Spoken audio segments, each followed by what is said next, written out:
Hello everyone, Curly Chan here. This is week 11 of the European LCS and I'm here now with nRated from SK Gaming.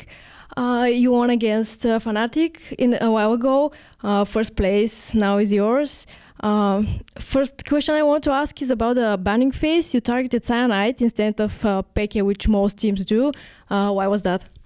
We felt like there was a good point of pressuring them with the picks because Cyanide is very limited in what he plays right now, and we just felt that if we get him out of his comfort zone and we ban a bit towards them, we might as well just draw a ban, which we did in the end with Kazakhs. Tell me about the game from your perspective. How did it go? Well, at the start we were kind of shaky. I think we should have... We lane swapped and they predicted it, which was good from their side, but I felt like we would have had like a little bit more influence if we had Eve on top lane just early on, like 1 or 2 times to pressure. But I felt like the early game was okay. We couldn't have guessed the camp on top lane as well when they were waiting in the brush. I feel like up to a certain point we were playing good enough to handle it over the early because our comp would outscale them at a certain point. So we've seen a lot of lane swaps in the recent weeks since the 4.4 patch. Are you happy with those? Do you prefer to stay on bot lane?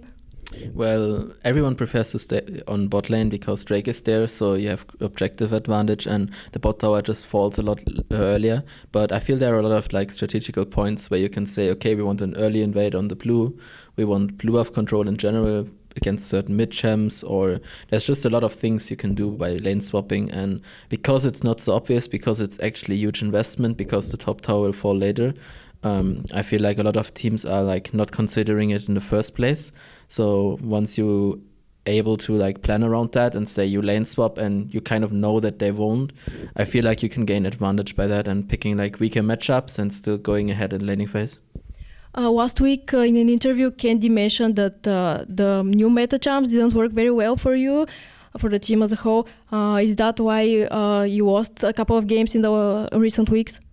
Well, we had a rough time adapting to the patch because our playstyle was just very settled and we felt like our champs a bit got out of favor, and we just had to find our style again and somehow manage to adapt to the meta again and just handle the patch in a new. And I feel like right now we figured out what's OP, how we prioritize, and that's the main thing we had to do. And right now we're back on track, and I feel the next games are going good as well.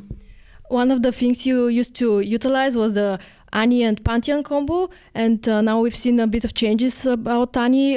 Do you still think about her as a viable choice? Right now, before Annie was rather like a non-situational pick. It was a common pick, everyone picked it, and it was like very versatile, and no matter what, you could have just picked her in basically any matchup. And right now, she got out of favor because a lot of matchups are bad for her, like Karma or Leona. You basically are not able to lane versus them, which is already a really bad sign. So that's why she fell out of favor. But if there's a matchup where I can see an enemy picks a certain support, I just pick Annie into it because I feel comfortable with it. But right now, I wouldn't consider her just a versatile support that everyone picks just every game. So you secured your place in the playoffs, and there you're gonna play in the best of 3 system. Do you think that will favor you? Right now, we don't even know where we stand in the playoffs. If we end up first or second, we might only play semis, and we're already qualified for the next LCS split. But right now, it depends on our opponent because everyone is like kind of the same like skill level in Europe. It's very clutch. And I feel like it depends on our opponent and especially on our matchup and playstyle that we pull out against them. And of course on their preparation as well. I feel like we have good chances against anyone in Europe right now. We just need to play our game and get the picks that we want. So the split is almost over now. Looking back, would you rate your performance, and do you feel you have improved?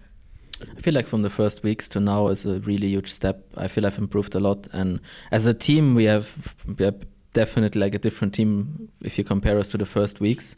I feel that a lot of teams right now have improved as well, and if you look at Alliance, for example, they're really in a hot streak right now, even though they lost versus Fnatic.